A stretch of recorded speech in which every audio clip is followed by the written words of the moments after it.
We are live. It is NewMutator, and I'm joined once again by our friend PunkUser. Say hello, PunkUser. Hello, thanks for having me again. Oh, thank goodness you're still here. PunkUser has been plagued with internet issues, so we're going to try to do this quick while he's still with us.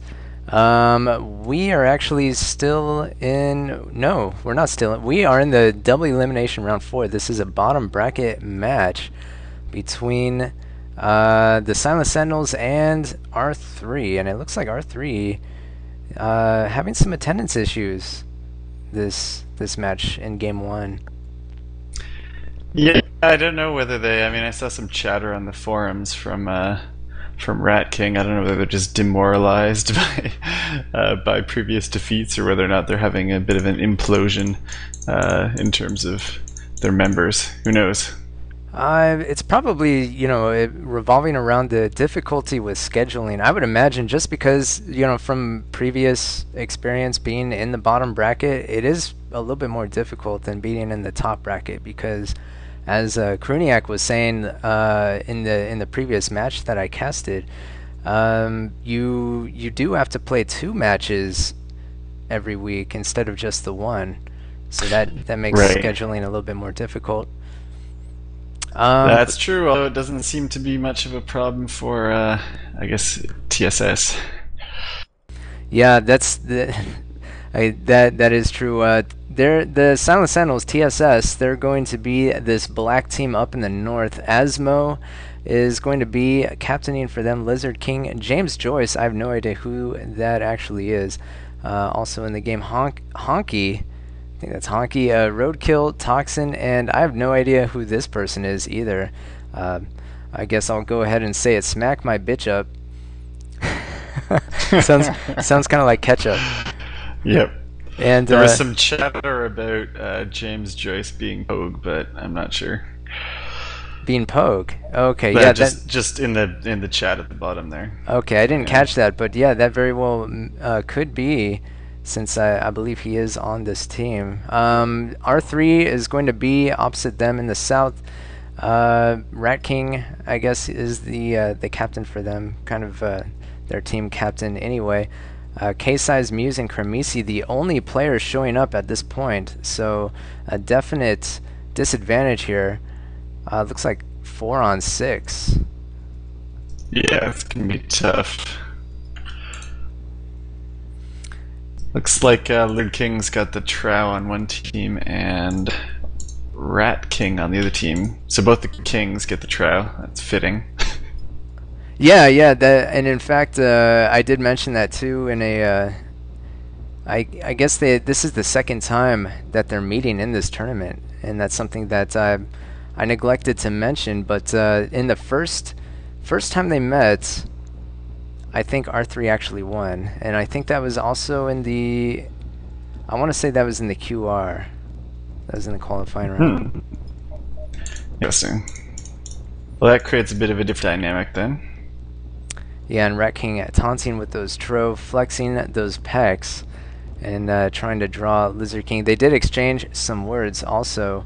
There was kind of a heated exchange between Lizard King and Rat King, and I thought that was kind of funny, actually, since they are both kind of what would you call that? Self-proclaimed kings of their domain, I guess. Oh, yeah, right. Yeah. Yep. Well, like you said in the previous cast, nothing if not some drama, right? Absolutely. That's why we're doing this, and it looks as if Roadkill's going to actually take on Rat King's scouting goal out in the west. There, he does take that out, and in the east, Kremisi is going to be scouting up the side there. So, what do you think of this map?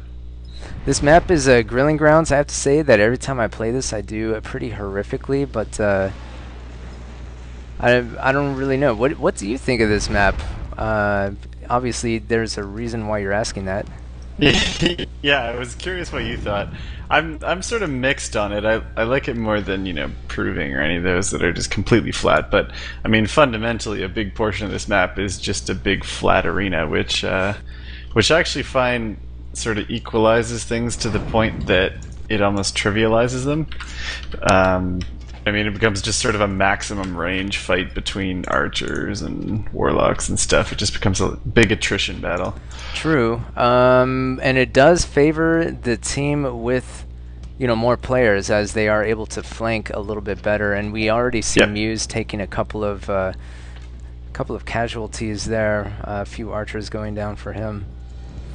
So 100% still for the Silent Sentinels. R3 taking a couple casualties, barely able to get away with that lock. Actually, it looked almost as if it was going to take the heat from that fireball and go up in smoke, as it were.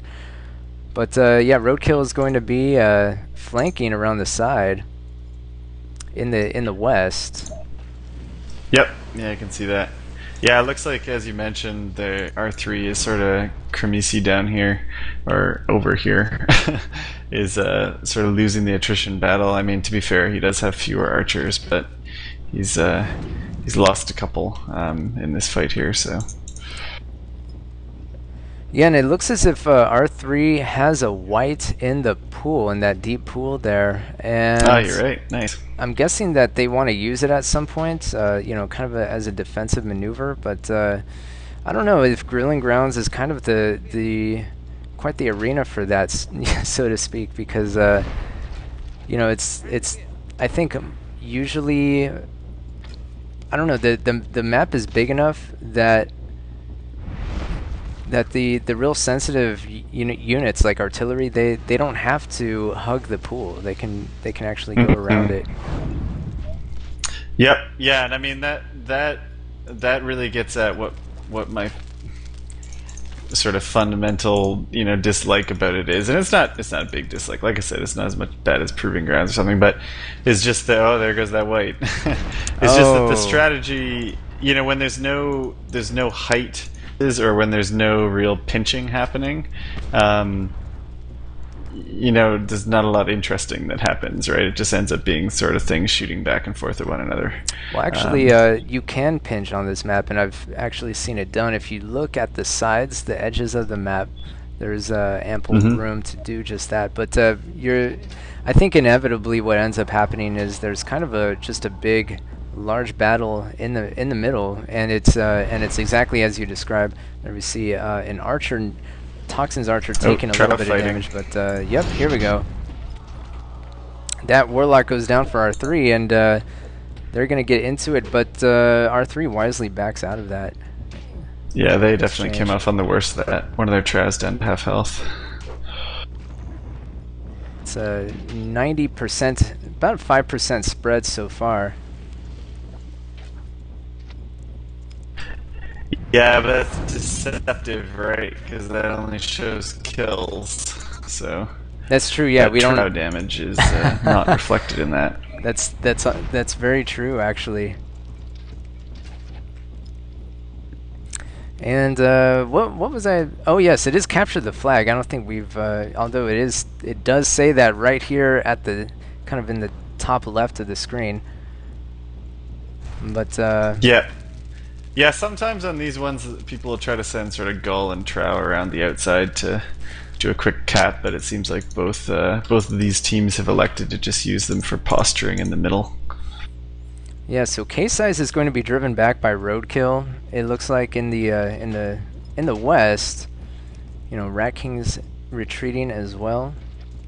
Yeah, I mean, and you're seeing that he's just being driven back because Roadkill's archer formation is much better. K-Size got them all clumped up, can't get shots off. Yeah, it's better to have them spread out like that. I think, you know, just having your archers spread out like that, they're able to come in at different directions, and even if one or two miss, you know, a couple others are likely to hit. Yeah, definitely, and it's way easier to dodge incoming arrows too. Yeah, that's also true. Uh-oh, so Roadkill's Warlock firing a shot at K-Size. Oh, K-Size barely able to get out of there in time with his life, but taking a little bit of damage. It's 88 to 78%, so it's now up to a 10-point spread in terms of how many units are left on the map. although that Berserk just went down, so now it's 13%. Yeah, I mean, we're effectively on this one just seeing R3 get whittled away on micro, basically, right? And I mean, it's not much they can do. They have way fewer people. Yeah, it's going to be really difficult to overcome that deficit. Just that player deficit.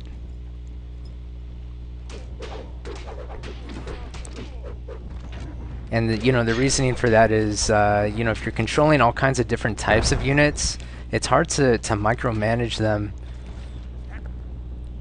really effectively. Yeah, definitely, and Myth certainly rewards sort of the maximum amount of micromanagement you can do. So the more people, the better. But having said all that, I mean, R3, they're not doing too badly. I mean, if they're able to pull off some kind of magical defense, that could work for them. Looks like they're going for a bit on the right. They're sending the Berserks to try to go trade. Yeah. I don't think they're going to have enough, though, looking at the defense. Right, there's just so much on the defending flag. Maybe if they had been able to send more. But, yeah, there's even more going to reinforce that flag. But if you think about it... flame down on the dwarf. Nice. Oh, where was that? At R3's base, about here we go. Flame arrows. Yeah, you're just... you're a little bit ahead of me. Again. There it is. Right. Yeah, I'm at 3 minutes right now, actually. But, yeah, those forces are triangulating on that flag, and those Tro are in very good shape. I think, just the Tro alone would give R3 a run for their money, but yeah, it just seems like a little overkill. There is another engagement off the flag here, as Muse is going to clean up Honky's archers, but I don't think that's going to matter because the game is over. The Silent Sentinels do take game 1. What do you think? What did you think of that game? I mean, there was nothing particularly like clutch. It was just sort of a slow push, to the point that they eventually got cornered and they just lost more units. And I think the biggest mistake was the damage that R3 took on their Trow earlier on, sort of prevented them from being a little bit more aggressive. And then, yeah, that's a thing that's I've noticed. It's when you have Tro and you're running, what are you gonna do? What do you do with it? And I think that's kind of a basic decision that a player has to make when he has Tro and he's in a team game like this. And I think what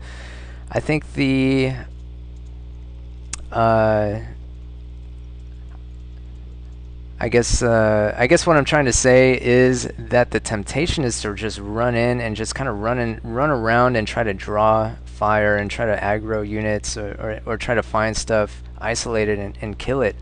And sometimes that pans out, but oftentimes it does not, because the Tro are so conspicuous on this map.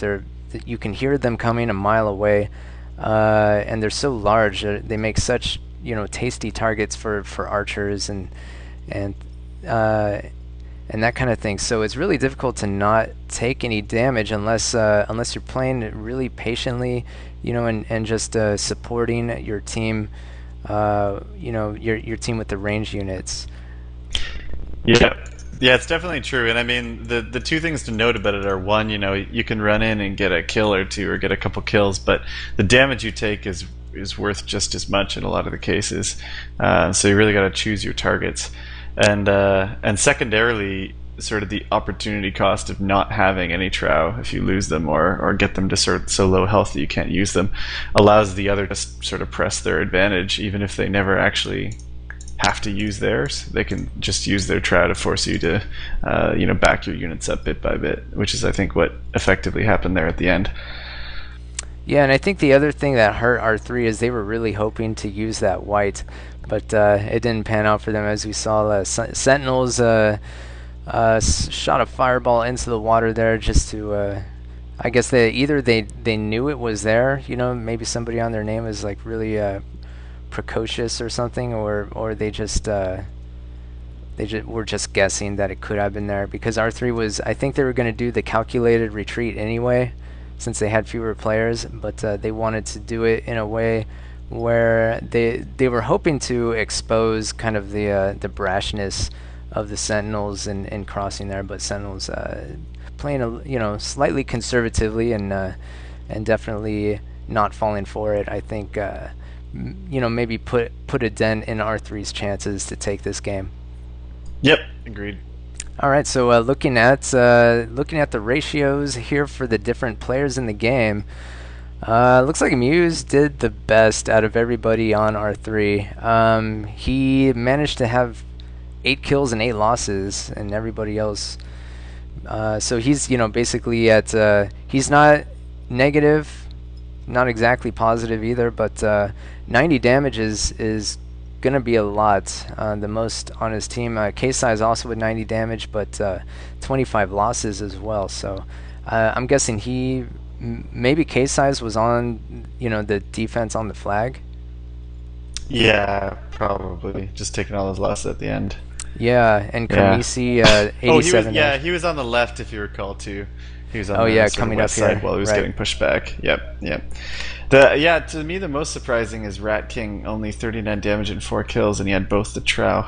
Now, I know there was a lot of just running around with them, but still, that's a fairly low score for those units. Right, yeah, you would expect a little bit more, because, the Trow are just so, I don't know, they're overpowered. And Sentinels, for the Sentinels, Roadkill, I almost said Road King. Roadkill, 135 damage, 15 kills. I guess that is going to be the most for the Sentinels. Honky also with 102 damage. That is quite a lot of damage as well. And Lizard King had the Tro. He didn't take any losses, but only 81 damage for him. So yeah, I guess the Tro didn't really play a huge role in the game directly. It was mostly to determine the pace of the game. It's kind of my guess. All right, so Sentinels. Pressure. Yeah, Sentinels are up 1-0 so far in this double elimination round 4 matchup between the Sentinels and R3. We're gonna go ahead and move into game 2. It's PunkUser joining me, in case you were wondering, and I am the NewMutator. Thanks for joining in, and game number 2 is next.